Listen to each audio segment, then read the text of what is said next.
उत्तरी दिल्ली नगर निगम में कई मुद्दे चर्चा में हैं और हमारे साथ पूर्व मेयर जयप्रकाश जी हैं उत्तरी दिल्ली के। उनसे बात करेंगे विभिन्न मुद्दों पर। पहले तो हम स्वागत करेंगे आपका जी। नमस्कार, धन्यवाद A to Z का। जेपी जी, अभी फ़िलहाल सैलरी का बड़ा मुद्दा नहीं रहा है, करीब करीब स्ट्रीमलाइन पकड़ ली है और कुछ हद तक स्थिति ठीक हो गई है।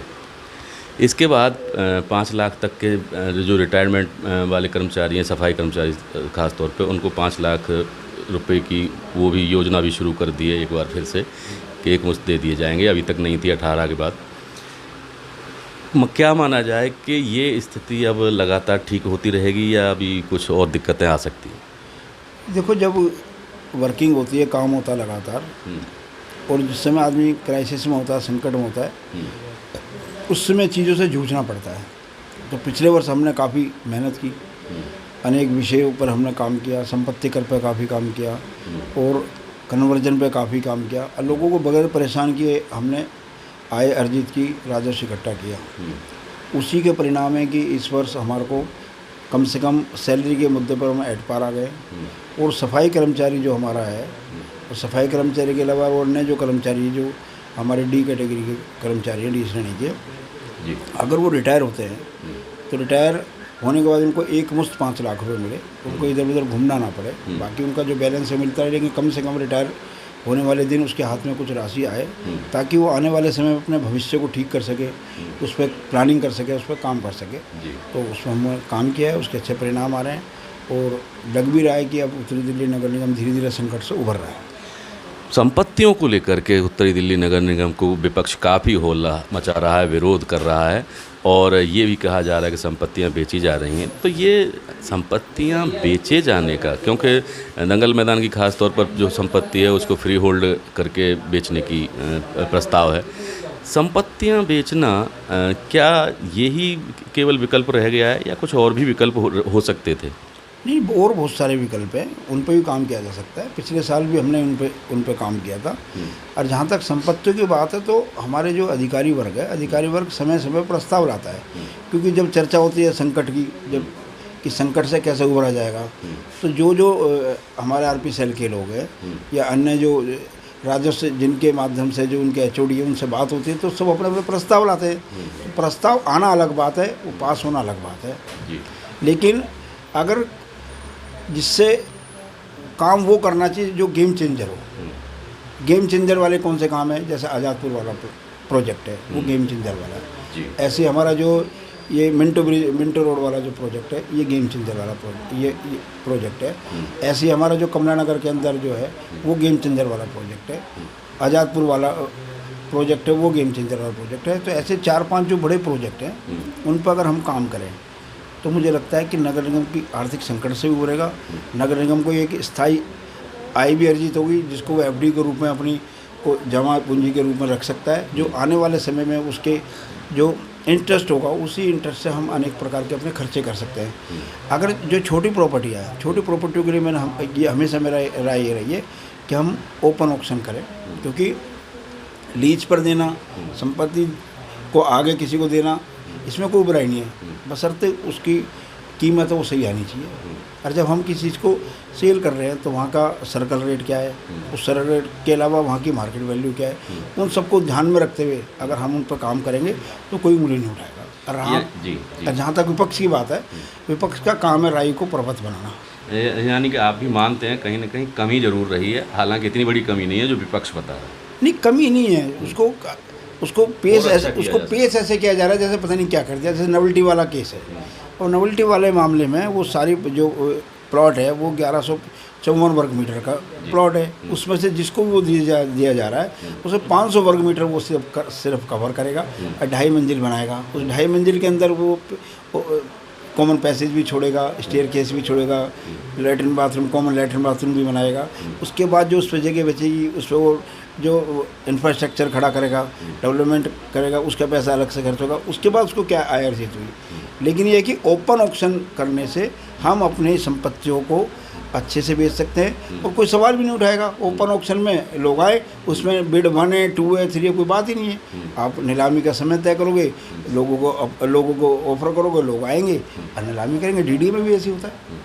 एक संपत्ति ऐसी है जिसमें कुछ डेवलपर्स को बुलाया गया अधिकारियों के द्वारा, उनसे सलाह मशवरा किया गया कि किस तरीके से बेचा जाए। उन्होंने कह दिया कि आप फ्री होल्ड करके दें हमें, तभी ये बिक सकता है। नगर निगम के अधिकारियों ने पहले ही मान लिया कि नहीं बिकेगा। ये कहाँ तक उचित है? नहीं, ऐसा होता है कि प्री बिडिंग मीटिंग होती है जी, सरकारों के अंदर, उसमें प्री बिडिंग मीटिंग होती है और जो उसके अंदर प्लेयर्स भाग ले रहे हैं उनके साथ प्री बिडिंग मीटिंग में सलाह की जाती है। तो जो ग्राहक है, ग्राहक अपने हिसाब से बात कहता है, हम अपने हिसाब से बात करनी है, तो वो अपने बात जो उनके जिसमें उनको लाभ होता है वो बात बताएंगे, निगम को वो बात करनी जिसमें उसको लाभ हो। तो अगर कोई भी डेवलपर्स आए हैं, वो अपने विषय की बात कह रहे हैं, तो उसकी बात सुनना अलग बात है, उसको मानना अलग बात है। तो उन्होंने अपनी बात कही है, तो हमने बात की, उसको सुना है। तो प्री बिडिंग मीटिंग तो बड़े बड़े प्रोजेक्टों की होती है। तो ये कोई निगम में, हमारी निगम में हो रहा है स्पेशल, ऐसा नहीं है। लेकिन फैसला जो हो उसमें निगम और जनता का हित होना चाहिए। अब एक और प्रस्ताव पारित किया गया स्थायी समिति से कि जो हेल्थ की प्रॉपर्टीज़ हैं उत्तरी दिल्ली नगर निगम की, उन्हें निजी संगठनों को दिया जाएगा, जो कि स्वास्थ्य सेवाओं के लिए। उसमें भी कुछ सवाल उठ रहे हैं। उन्हें एक तो चार्ज करने की एक छूट दी जा रही है कि वो रीजनेबल चार्ज करेंगे, और रीजनेबल चार्ज क्या होगा ये फिक्स नहीं है। दूसरी बात ये है कि नगर निगम का अनुभव पहले भी इस तरीके की संपत्तियों को एनजीओ को देने का अनुभव अच्छा नहीं रहा है। उसके बावजूद ये प्रस्ताव, क्या लगता है आपको कि गलत नहीं है? देखो कि निगम के अंदर समय समय पर ऐसे प्रस्ताव, ऐसे सुझाव आते रहते हैं। बहुत सारी एनजीओ हैं जो बहुत अच्छे से चलाती हैं, कुछ एनजीओ उसको ठीक से इम्प्लीमेंट नहीं कर पाती।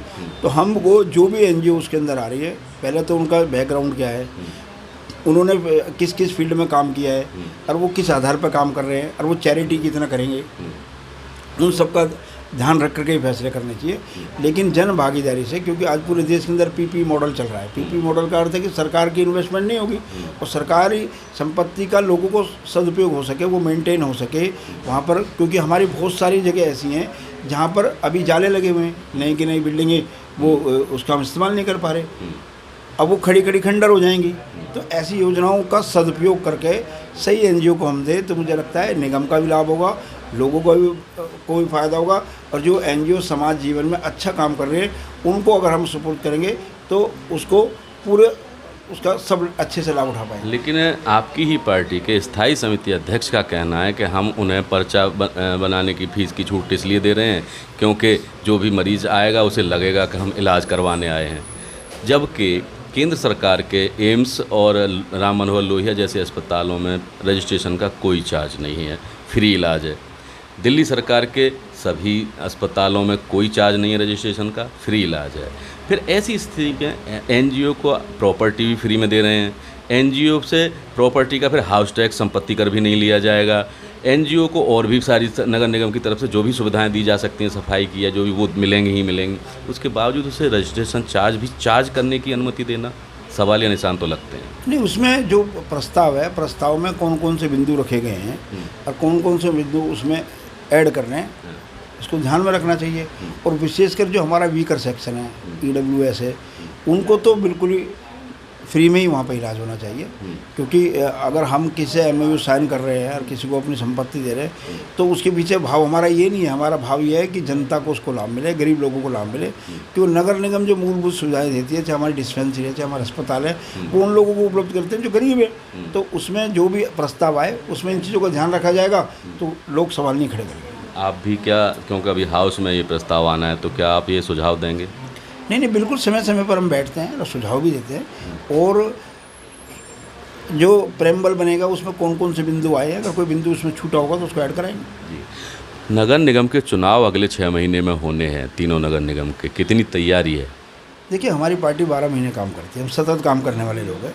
हम सत्ता में रहे या ना रहे, चाहे हमारी सरकार है या नहीं है, हमारी पार्टी संगठन का काम हमेशा चलता है। और आप देख रहे हैं कि हम पिछले 7 साल से निगम के अंदर हैं, पिछले 7 साल से भारत सरकार में, 14 साल हो गए हमारे को निगम के अंदर, और 15वां साल चल रहा है। लेकिन संगठनात्मक कार्यक्रम, संगठनात्मक आंदोलन, दिल्ली सरकार की नाकामियों के खिलाफ या लोगों तक भारत सरकार की उपलब्धियाँ पहुँचानी है, उसके लिए हमारा कार्यकर्ता सतत काम करता है, सड़क पर काम करता है और अनेक योजनाओं के तहत काम करता है। तो चुनाव की तैयारी तो हमारी हमेशा रहती है, क्योंकि हम पॉलिटिकल पार्टी हैं। पॉलिटिकल पार्टी का जो गोल होता है वो होता है चुनाव और चुनाव जीतना। तो मुझे लगता है चौथी बार फिर निगम में हम अपना डंका बजाएंगे। सत्ता में आप हैं, आपकी पार्टी है, मुद्दा क्या रहेगा नगर निगम चुनाव का? दो ही मुद्दे हैं, भारत सरकार की उपलब्धियां, निगम की उपलब्धियां और दिल्ली सरकार की नाकामी। क्योंकि 7 साल से दिल्ली में अरविंद केजरीवाल की सरकार है, 70,000 करोड़ का बजट है। तो 70,000 करोड़ का बजट कहाँ गया, क्या हुआ? अभी लोगों ने 2 वेव देखी हैं कोरोना की, फर्स्ट वेव भी देखी, सेकंड वेव भी देखी।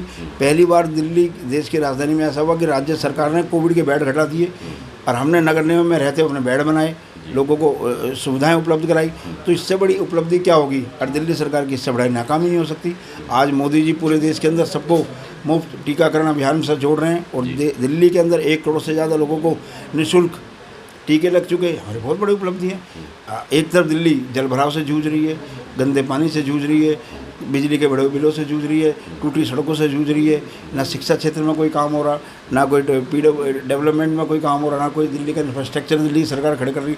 तो दिल्ली सरकार के अनेक नाकामियों को जो हम लेके जाएंगे, जिससे लोग त्रस्त हैं और अपनी उपलब्धियाँ बताएंगे, तो फिर से हमारी सरकार में 2 साल पिछले पूरे लगातार 2 साल तक निगम पार्षदों को कोई बजट नहीं मिला विकास कार्यों के लिए। ये भी कहीं ना कहीं नाकामी रहेगी, क्योंकि काम नहीं कर पाए अपने इलाकों में निगम पार्षद जो भी चुने हुए थे। लगता नहीं कि ये एक बड़ा चुनौती होगी हर पार्षद के लिए? नहीं, 1 वर्ष नहीं मिला, 2 वर्ष की बात नहीं। इस वर्ष तो हमने सबको दिया ही है। पिछले वर्ष इसलिए नहीं मिला क्योंकि जो भी फंड्स थे वो सारे के सारे कोविड के लिए लगाए गए। तो कोविड को ध्यान में रखते हुए जहाँ भारत सरकार ने मेंबर ऑफ पार्लियामेंट, केंद्रीय मंत्री, राज्य सरकारों ने विधायकों के फंड कट कर दिए, तो पार्षद भी उसी परिधि के अंदर आते हैं, तो हम उससे बाहर तो नहीं जा सकते।